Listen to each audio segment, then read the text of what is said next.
Before he became a name the world would never forget, before armies would move at his command, before kingdoms would fall in his presence, he was being built, not suddenly, not randomly, but carefully through pressure, discipline, and expectation. In the kingdom of Macedon, power was not inherited as comfort, it was shaped as responsibility. Under the rule of Philip II of Macedon, Macedon had become a military machine structured for expansion and survival. And into this system, a young boy was placed, Alexander the Great. From the very beginning, his life was not ordinary. It was designed for something greater. Every lesson, every expectation, every environment he was placed in was part of a larger formation process. Because some individuals are not simply raised, they are constructed, and what was being constructed in Macedon would one day reshape the world itself. The foundation of Alexander the Great that was built inside one of the most disciplined military environments of the ancient world, his father, Philip II of Macedon, that did not rule as a symbolic monarch. He ruled as a strategist. Macedon under Philip was organized with precision. Training, hierarchy, and expansion were central to its identity. Alexander grew up inside this system, not observing from a distance, but absorbing it directly. From an early age, he was exposed to military discipline, tactical planning, leadership expectations, political awareness. Nothing in his upbringing was random. Even education carried purpose. He was taught that strength was not optional, it was necessary. That leadership was not inherited, it was earned. And that failure was not a concept to be explored, but a reality to be avoided at all costs. This environment shaped his understanding of power long before he ever held it. Alongside discipline, Alexander's mind was being shaped in a very different way.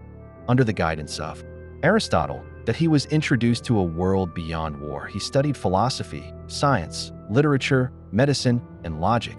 But more importantly, he learned how to think, not react. He was exposed to ideas about human behavior, leadership, and knowledge systems that expanded his understanding of the world.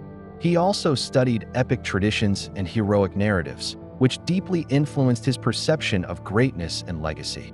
For the first time, Alexander was not only learning how to fight, but why civilizations rise and fall. This intellectual foundation changed him. It gave him perspective beyond Macedon, beyond Greece, beyond borders.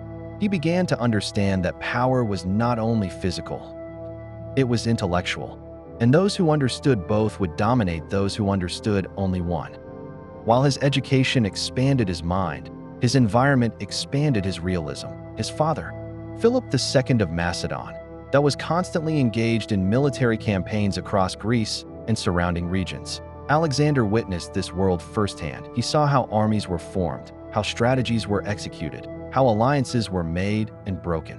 War was not distant, it was constant. But what made Alexander different was not just exposure, it was interpretation. He did not see war as chaos alone. He saw structure within it. Timing, coordination, leadership. He learned that war was not just destruction, it was controlled decision-making under pressure.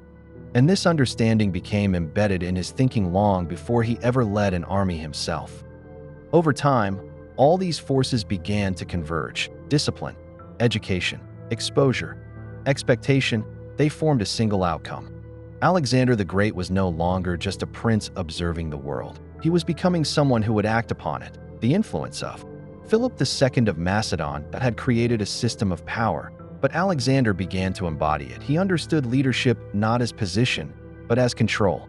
Not just control of armies, but control of perception, loyalty, and momentum. He was no longer learning what power was. He was learning how to use it. This transformation was not sudden or visible in a single moment. It was gradual, layered over years of structured development. Each experience added depth to his identity until the structure was complete. By the time he approached adulthood, the question was no longer if he would become significant, but how far his influence would reach. He was no longer being prepared. He was already prepared, and the world was about to meet the result of that preparation. This was the making of a warrior, not born from chance, but built through time. If you want to continue the story of Alexander the Great and see how he began his conquest of the world, subscribe, because the rise is only beginning.